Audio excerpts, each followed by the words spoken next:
શાહ। આજના વિડિયો લેક્ચરમાં આપનું સ્વાગત છે। ધોરણ 8 વિષય ગણિત ચેપ્ટર નંબર 1 સમય સંખ્યા એનો સ્વાધ્યાય 1.1 નો પ્રશ્ન નંબર 9। હવે પ્રશ્ન નંબર 9 માં શું છે જોઈએ। શું 0.3 એ 3.1/3 નો વ્યસ્ત છે કે કેમ એ તમારે કારણ સાથે જણાવવાનું છે। તો તમારે પહેલા તો આ બે સંખ્યા છે 0.3 અને 3.1/3 એને પહેલા તમારે મિશ્ર સંખ્યામાંથી અપૂર્ણાંકમાં ફેરવવાની। આ મિશ્ર સંખ્યામાંથી અપૂર્ણાંકમાં અને દશાંશ સંખ્યામાંથી તમારે પહેલા શું કરવાનું બેને અપૂર્ણાંકમાં ફેરવવાનું। તો જો 0.3 તાનો આ રીતના લખી શકું 3/10। 0.3 ને કઈ રીતના લખી શકાય 3/10। હવે અહીંયા 3.1/3 એને મારે અપૂર્ણાંકમાં ફેરવવું હોય તો શું કરવાનું આ બેનો ગુણાકાર જે જવાબ આવે એમાં ઉપરનું સંખ્યા ઉમેરી દેવાની। તો 3 × 3 9 9 ને 1 10 તો શું આન્સર આવશે 10/3। હવે આ સંખ્યા જુઓ આ સંખ્યા મળી 3/10 અને આ જુઓ 10/3।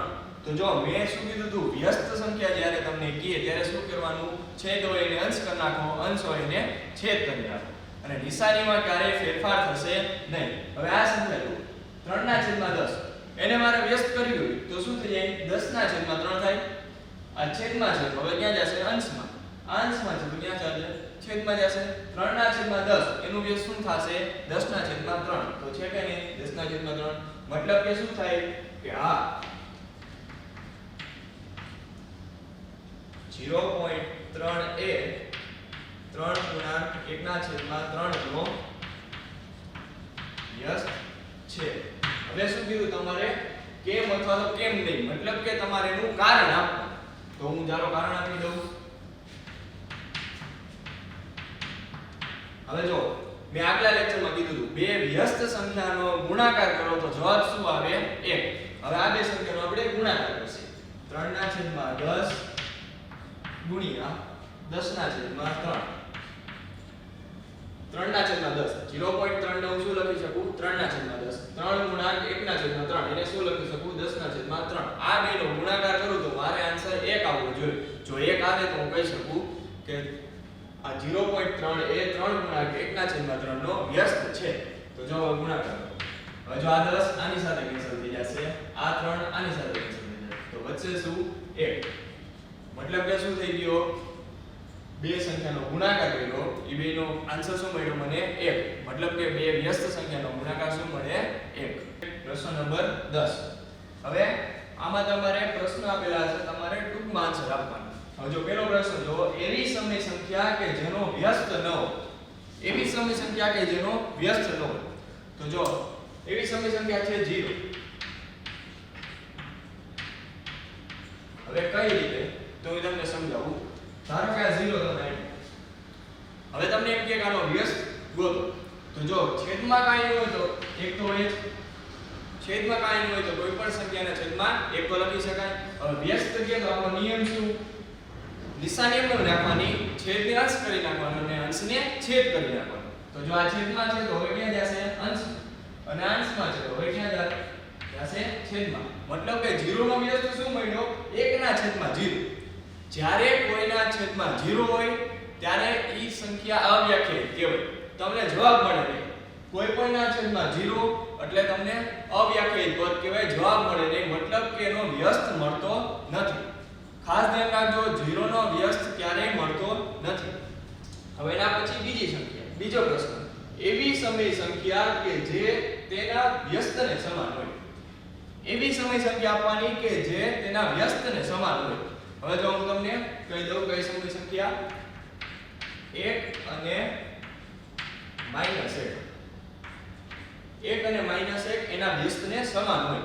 હવે જો કઈ રીતના જો આ 1 હવે એક સમય સંખ્યા છે કે નહીં સમય સંખ્યા એટલે શું p ના છેદમાં q સ્વરૂપ હોવું જોઈએ। આના છેદમાં કાંઈ નથી તો હું 1 લખી શકું 1/1 p ના છેદમાં q સ્વરૂપ થઈ ગયું। હવે આનો વ્યસ્ત કરી નાખો તો આનો વ્યસ્ત શું થાય p થાય આ છેદમાં 1 છે તો અંશમાં જશે અંશમાં 1 છે તો છેદમાં જશે સંખ્યા એને જ મળી મતલબ કે 1 નો વ્યસ્ત તમને શું મળ્યો 1। હવે થાય -1 હવે જો -1 કર્યું આ -1 હવે જો છેદમાં કાંઈ નથી તો હું શું લખી શકું 1 હવે આપણે વ્યસ્ત કરી ત્યારે નિશાનીમાં ફેરફાર થતો નથી. જ્યારે હું વ્યસ્ત કરું ત્યારે નિશાનીમાં ફેરફાર થતો નથી. તો જો આ માઈનસ m આ છેદમાં છે તો હવે ક્યાં જશે અંશમાં, અને અંશમાં છે તો હવે ક્યાં જશે છેદમાં. જો -1 નું પાછું -1 મળ્યું, મતલબ કે બે સમય સંખ્યા 1 અને -1 કે જેના વ્યસ્તને સમાન જોઈએ. તમે 1 નો વ્યસ્ત કરો તો 1 મળે, -1 નો વ્યસ્ત કરો તો -1 મળે. હવે એના પછીનો ત્રીજો પ્રશ્ન, એવી સમય સંખ્યા કે જે તેના વિરોધી સંખ્યાને સમાન હોય. વિરોધી સંખ્યા કરો તો તમને e ની જ સંખ્યા મળે, એવી એક સંખ્યા. તો હું લઈ લઉં 0. 0 ની તમે વિરોધી સંખ્યા કરો તો શું થાય? 0 જ મળે. આ 0 છે, આગળ કઈ નિશાની નથી, તો હાલો તમે એમ માનો +0, ઓલી બાજુ જાય તો -0. 0 +0 કે -0 બે એક જ કહેવાય. તો જો 0 એવી સમય સંખ્યા છે કે જેનો વિરોધી સરખો જોઈએ. બાકી કોઈ પણ સંખ્યા લઈ લો, તમે 1 લ્યો તો એનો વિરોધી શું થઈ જાય? -1. 2 લ્યો તો -1. પણ 0 એવી સમય સંખ્યા છે કે જેનો વિરોધી તમને સરખો જ મળે. સ્વાધ્યાય 1.1 પ્રશ્ન નંબર 11, ખાલી જગ્યા પૂરો. હવે પહેલી ખાલી જગ્યા જુઓ, શૂન્યનો વ્યસ્ત ખાલી જગ્યા. હવે આપણે પ્રશ્ન નંબર 11 10 માં જોયું કે શૂન્યનો વ્યસ્ત મળે નહીં. શૂન્યનો વ્યસ્ત ન મળે એટલે ના મળે. આપણે આગળના પ્રશ્નમાં જોયું પ્રશ્ન નંબર 11 માં શૂન્યનો વ્યસ્ત મળતો નથી. એના પછી જુઓ, સંખ્યાઓ ખાલી જગ્યા અને ખાલી જગ્યા પોતાના જ વ્યસ્ત છે. તો આ પણ પ્રશ્ન આપણે ક્વેશ્ચન નંબર 10 માં આવી ગયો. સંખ્યા -1 અને 1 પોતાના જ વ્યસ્ત છે. આપણે આગળ પ્રશ્ન શું હતો કે કઈ બે સમય સંખ્યા પોતાના વ્યસ્તને સમાન હોય. તો આ થયું સમય સંખ્યા -1 અને 1 પોતાનો જ વ્યસ્ત છે. હવે પછી જુઓ, -5 ની વ્યસ્ત સંખ્યા ખાલી જગ્યા છે. -5 ની વ્યસ્ત સંખ્યા ખાલી જગ્યા છે. તો હું અહીંયા સમજાવું તમને. -5 હવે છેદમાં કાંઈ ન હોય તો તમે શું લખી શકો? 1. હવે વ્યસ્ત કરવું હોય તો આપણો પહેલો નિયમ, સંખ્યાની નિશાનીમાં ક્યારે ફેરફાર થાય નહીં. કાંઈ ઋણ છે તો અહીં ઋણ રાખી નાખો. હવે શું કરવાનું? અંશ હોય એને છેદ અને છેદ હોય એને અંશ. તો આ 1 ક્યાં જશે? અંશમાં, અને છેદમાં આવશે 5. તો આ તમારી વ્યસ્ત સંખ્યા. -5 ની વ્યસ્ત સંખ્યા શું થઈ જશે? -1/5.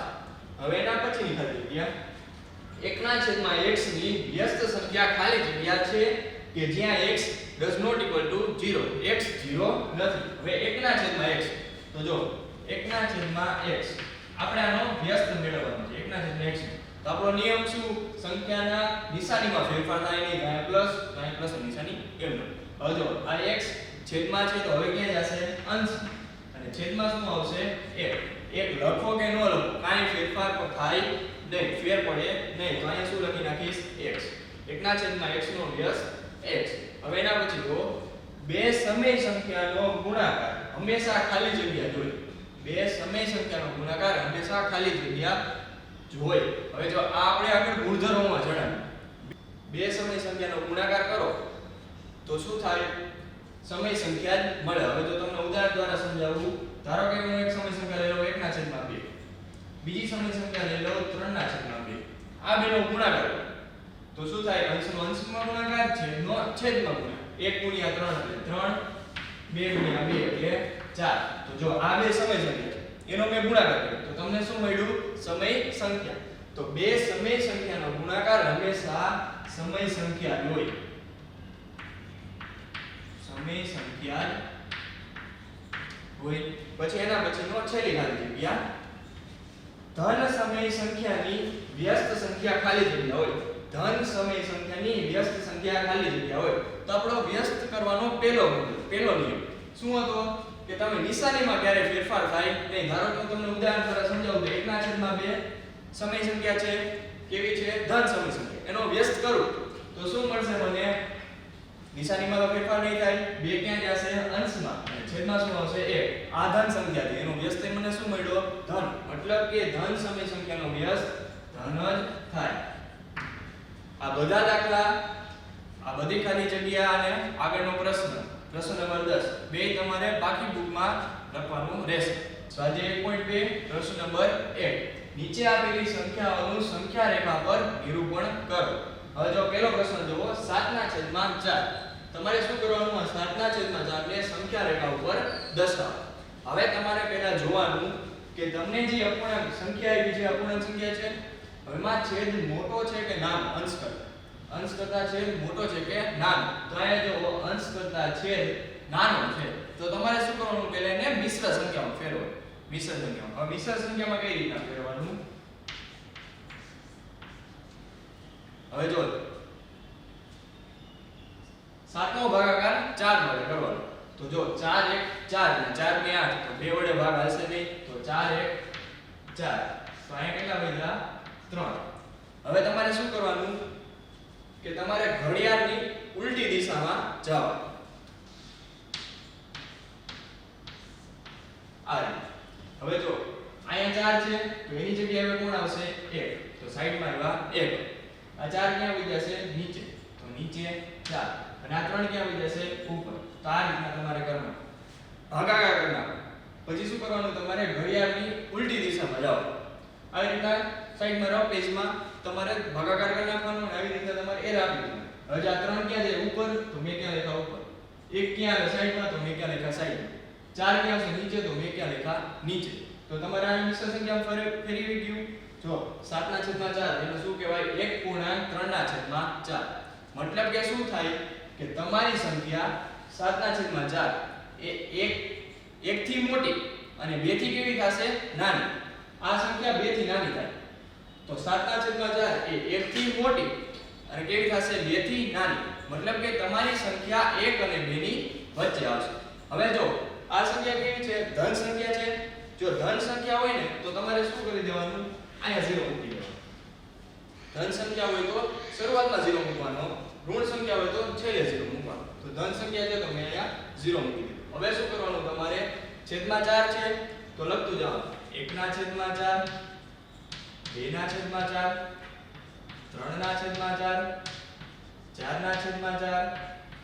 5/4 6/4 7/4 અને 8/4 આયા તમને જે આપ્યું એનાથી એક સ્ટેપ આગળ જાઓ તો જો 7/4 જોઈએ છે તો મને મળી ગયા 7/4 હવે બીજું કામ શું કરવાનું જ્યાં છેદ ઉડતા હોય ત્યાં તમારે છેદ ઉડાડી નાખો હવે જો અહીંયા 4/4 તો એને હું શું લખી શકું 1 ત્યાં ઉપર લખી નાખવાનું 1 4/4 ને હું શું લખી શકું 1 હવે એના પછી જો 8/4 તો હું અહીંયા શું લખી નાખું 2 હવે મેં તમને શું આગળ કીધું હતું કે 7/4 એ 1 અને 2 ની વચ્ચે હશે જો તમે મિશ્ર સંખ્યામાં ફેરવ્યું હોય તો તમને ખબર પડે કે 1 અને 2 ની વચ્ચે હોય તો જો 7/4 એ 1 અને 2 ની વચ્ચે છે હવે બીજું જો તમને હું શું કીધું છે આ સંખ્યાનું સંખ્યા રેખા ઉપર નિરૂપણ કરો તો 7/4 જ્યાં દેખાય ત્યાં તમારે શું કરવાનું આવું ઘાટું બિંદુ કરી નાખવાનું હવે જો સંખ્યા રેખા ઉપર નિરૂપણ થઈ ગયું 7/4 હવે તમે જ્યારે બુકમાં આ સંખ્યા દોરશો ત્યારે શું કરવાનું તમારે સ્કેલની મદદથી 1 સેમીના અંતરે તમારે બિંદુ લખતા જાઓ એટલે બધાયનું અંતર સરખું રહે પેન્સિલથી તમારે લાઈન દોરવાની પછી શું કરવાનું 1 સેમીના અંતરે તમારે બિંદુ લખતા જાઓ હવે એના પછી બીજી સંખ્યા હવે જો ઈ સંખ્યા કેવી છે ઋણ બીજું આપણે શું જોવાનું અંશ કરતા છેદ મોટો છે કે ના તો જો અંશ કરતા છેદ મોટો છે તો એ મિશ્ર સંખ્યામાં ફેરફાર થશે નહીં મતલબ કે મિશ્ર સંખ્યામાં ફરશે નહીં હવે જો અંશ કરતા છેદ મોટો હોય તો એ ક્યાં આવે 0 અને 1 ની વચ્ચે આવે સંખ્યા ક્યાં આવશે 0 અને 1 ની વચ્ચે જો ધન સંખ્યા હશે તો 0 અને 1 ની વચ્ચે અને ઋણ સંખ્યા હશે તો 0 અને -1 ની વચ્ચે આવશે હવે જો અહીંયા કેવી સંખ્યા છે ઋણ સંખ્યા તો 0 તમારે ક્યાં મૂકી દેવાનો આ ધન સંખ્યા ની તમે 0 ક્યાં મૂક્યા આ ઋણ સંખ્યા છે તો 0 ક્યાં મૂકી દેવાનો ઓલી બાજુ હવે તમારે શું કરવાનું છેદમાં 6 છે તો લખતું જાઓ 1/6 2/6 3/6 4/6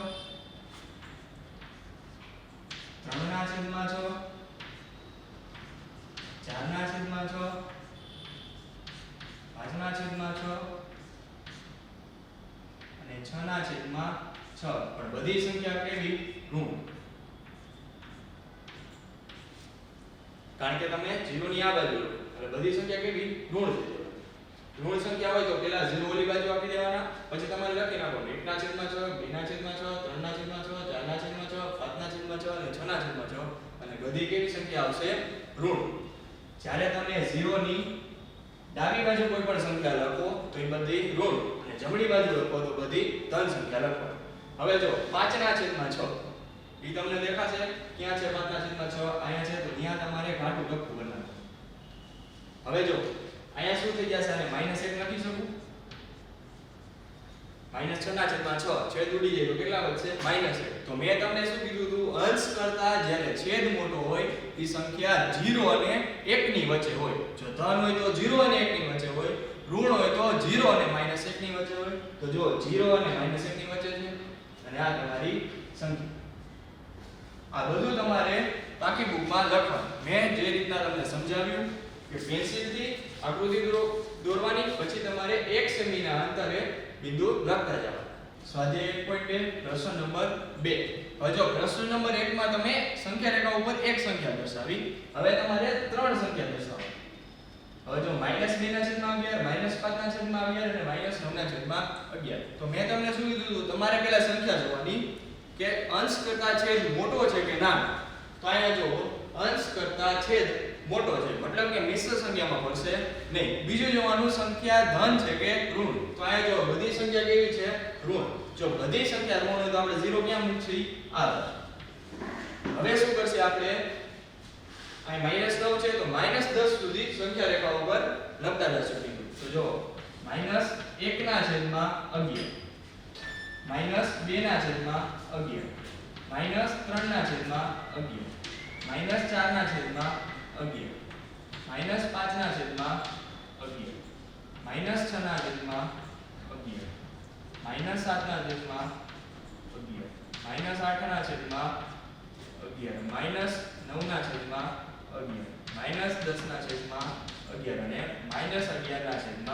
-4/11 હવે જો ઓલી બાજુ 0. હવે 11/11 તો હું એને શું લખી શકું -1. તો આ બધી સંખ્યા કેવી છે 0 અને -1 ની વચ્ચે. મેં આની પહેલા પણ પ્રશ્ન નંબર 1 માં પણ કીધું હતું જો અંશ કરતા છેદ મોટો હોય તો સંખ્યા 0 અને 1 ની વચ્ચે આવે. જો ધન હોય તો 0 અને 1 ની વચ્ચે અને ઋણ હોય તો 0 અને -1 ની વચ્ચે. તો જો આ બધી સંખ્યા ઋણ છે તો ક્યાં આવશે 0 અને -1 ની વચ્ચે. હવે જો -2/11 ને દર્શાવવાનું છે -2/11 અહીંયા. તો અહીંયા તમારે કાટું ડોટ વડે દર્શાવી દેવાનું. પછી -5/11 તો આ -5/11 પછી -9/11 પ્રશ્ન નંબર 1 ની જેમ જ આકૃતિ પેન્સિલથી દોરવાની અને 1 સેમીના અંતરે તમારે બિંદુ આપતા જવાનું અને પછી તમારે સંખ્યા ઉપર દર્શાવતું જવાનું. આ પણ તમારે સંખ્યા રેખા બાકી બુકમાં લખવાની રહેશે. આવા બીજા ઉદાહરણ આપણે નેક્સ્ટ લેક્ચરમાં અભ્યાસ કરીશું. Thank you.